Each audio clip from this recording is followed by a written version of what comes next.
morning and welcome to the podcast Watch My Coffee. My name is Maggie and this is my wonderful friend and co-host Tala. How are you doing this morning? Good, thanks. How are you? I'm I've got good. my coffee. Yeah, You got your coffee? I've got my I'm coffee. actually laying off the coffee, you know. I'm having difficulty sleeping of late, so no cafe for me. Yeah. Are we supposed to watch coffee? I don't know. You can watch my bottle of water. Look how nice it is. Oh, cool. I think So, my friend, I don't know what to say. Oh my god. Okay. So, what have you been up to, Tyler? Well, I've been creating as much as I can. So it's a bit of art, a bit of like filming, and some music, as usual, to keep your brain juices flowing, as we discussed last time with Mark and also Lee. So just like trying to follow the protocols. So basically, leading by example. So we've got to do that. Of course, I got some watercolor pencils in the post today. So I'm waiting for the paper to arrive. But yeah, I'm really excited. I've taken photos. I went to the park, took some photos, and I'm just waiting to, get the paper and then make it happen. And then I'll post my work on our Instagram page, watch_my_coffee. So exciting times. Yeah. Yeah, it'd be cool to put those paintings, like you did them in 1920s, those paintings, because you're so old, it just... 1920. I do think I'm from a different era. I was meant to be born in a different era. I do think that. But I'm definitely still relatively young, I would say. If you were born in 1920s and then you just froze yourself in some deep freezer somewhere, and then ta-da, came 2020, like, here I am. Cool. Anyway, that isn't going to be happening. But what is happening today is we have a wonderful lady all the way from Nigeria called Hilda, and she is a nutritionist. And she's going to be talking to us about obviously nutrition, but also stress management and the very intrinsic link between the two. So we hope you enjoy. Go. Yo, welcome, Hilda. Hilda is my friend and I call her Miss Director. She was a director of the painting events we used to do, and Hilda has joined us all the way from Nigeria. It's our first international guest. It's a massive leap. We just crossed the continent. We just didn't bother staying in the same continent. We didn't go small. Yeah. Next stop, Mars. Yes. So yeah. So here is Hilda. She is a nutritionist and one of the greatest human beings I've ever met in my entire life, and I can never meet those amazing souls ever again. So it's an honor. Over to you, Hilda.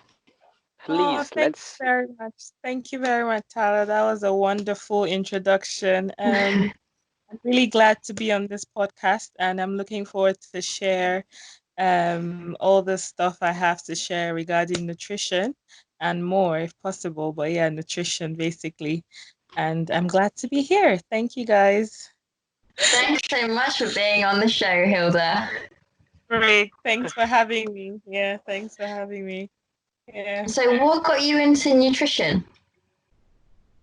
Oh, that's an interesting question. Well, I started off doing I'm just going to give a bit of a backstory, but I'm not going to bore you guys. But I started off with biochemistry as my first degree, and it had different branches. So food was one of the branches of biochemistry. So I picked interest in that aspect because obviously I didn't like the lab aspect and the biotechnology aspect. So I loved the food. So I picked interest in that, and then I tried to understand the relationship between food and diseases. Okay, so I had a family member who had both diabetes and hypertension, and I was basically taking care of the food for this person in terms of portion sizing, what the person had to eat. I had to do a lot of research on my own to like figure out what the person had to eat. And then this made me realize that, oh, I could learn this further. Like I could study this further. So when my dad was asking me, it's time to go for your master's, what do you want to do? Nutrition.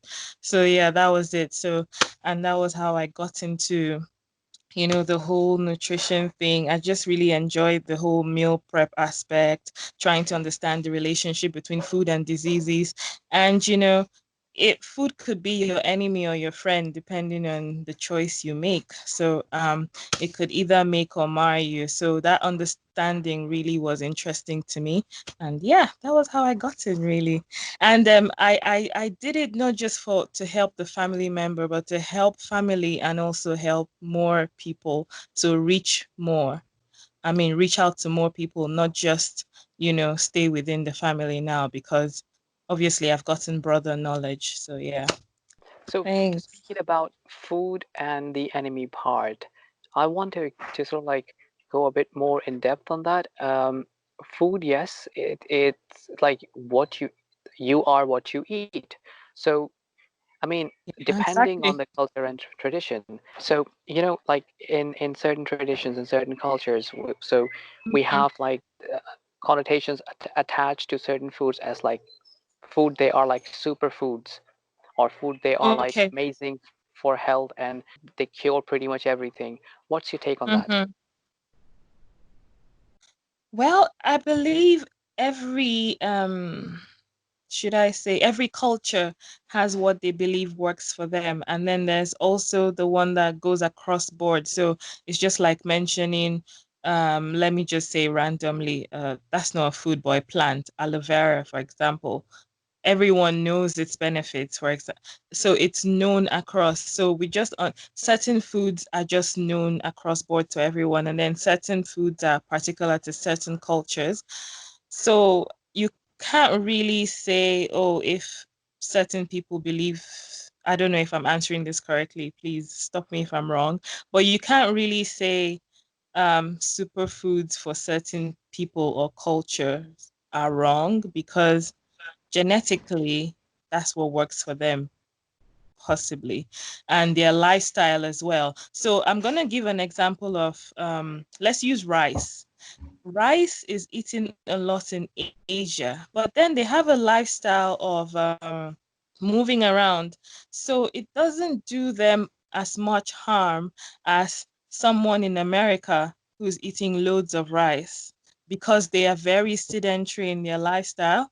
So then you can't really say, but I'm not saying rice is a superfood now, no, but I'm just giving an example of how these things work. So you can't really say, oh, if Asians say rice is a superfood, then Americans can't take that as a superfood. No, because of their lifestyle. So it Was, remember, Maggie, we discussed this like different cultures, um, different cultures and different traditions. We have different connotations attached to superfoods, which is wrong because for one continent it might work, but for the other continent it won't. For one genetics it's ideal, for the other it's not. So yeah. Mhm. yeah. So, I was thinking about the current situation that we're in. It can be highly stressful for people. And I was just thinking about, you know, what you feel the connection can be sometimes between nutrition and stress management. Oh, okay. That's a very good question. It is yeah, the importance of nutrition in managing stress cannot be overemphasized. It's actually very important because, like Tyler said earlier, the popular saying, you are what you eat. So basically, Yes. what you take into your body is what manifests in your day to day. So if you're not having a balanced diet